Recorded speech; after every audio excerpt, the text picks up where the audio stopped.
Good morning, Loris Jane. Good morning, ma'am. Okay, can you tell me about yourself? Yes, ma'am. I am Lois Jane Tampil, 35 years old. I am a single, a mother of five children. I have a few questions for you to answer, so let's start. Yes, Why ma'am. do you want to work as a maid? I w- to provide the needs of my family, ma'am. Why you choose Malaysia when there is a lot of other country? Because I heard Malaysians are good employer, not cruel to any DH from any place. How are you qualified for this job? 100% qualified, ma'am. I work Okay, so you are 100% 100% qualified. qualified. Okay. May I know what your educational level is? High school graduate, ma'am. What was your recent working experience? I work in abroad as a DH in Kuwait, and now I am working here at my sister-in-law as a babysitter. Okay. Do you have experience taking care of infant? Yes, ma'am. How about babies? Yes, Children. ma'am. Okay. Whose babies, children did you take care before? Aside from my children, the babies of my employer. Okay. How about assisting elderly? No, I have no experience, ma'am, but I am willing to learn. Do you have any other special skills? No. Cooking, What else? only cleaning the house, ma'am. Okay. Are you willing to learn new skills?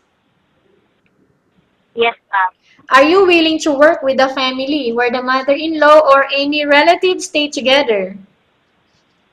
Yes, ma'am. Currently, are you still working now? Yes, ma'am, at my sister-in-law as a babysitter. Okay. Do you know how to cook? Yes, ma'am. Filipino food. Again, what again? Filipino food, ma'am. Okay. Are you aware that you will have to do washing, cleaning, ironing, and cooking?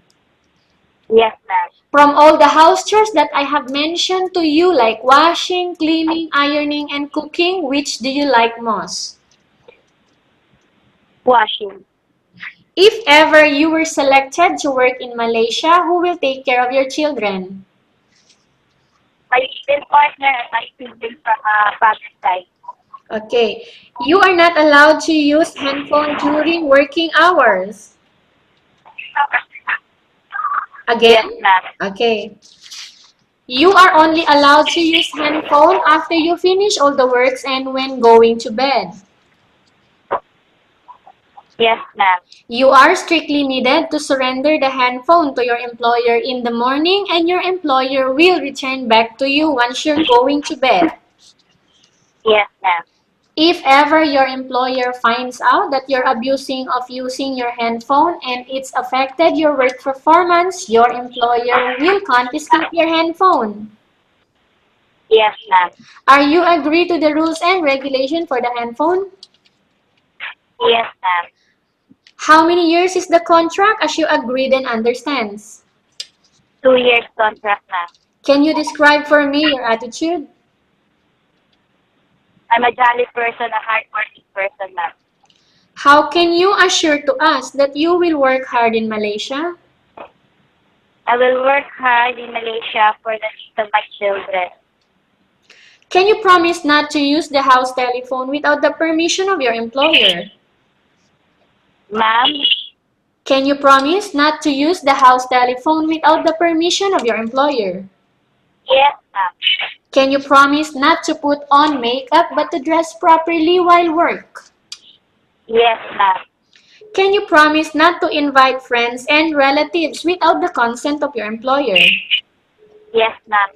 Can you promise not to ask for advance salary from your employer under any circumstances?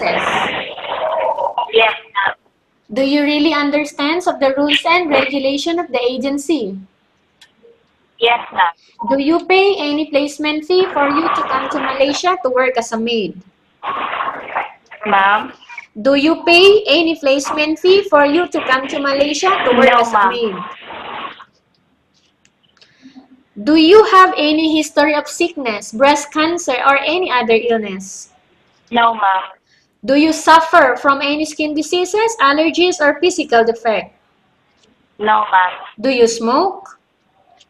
No, ma'am. Have you undergone any operation before? No, ma'am. Are you medically fit or are you fit to work? Yes, I am. Are you in any medication right now? No, ma'am. Are you allergic with any food? No, ma'am.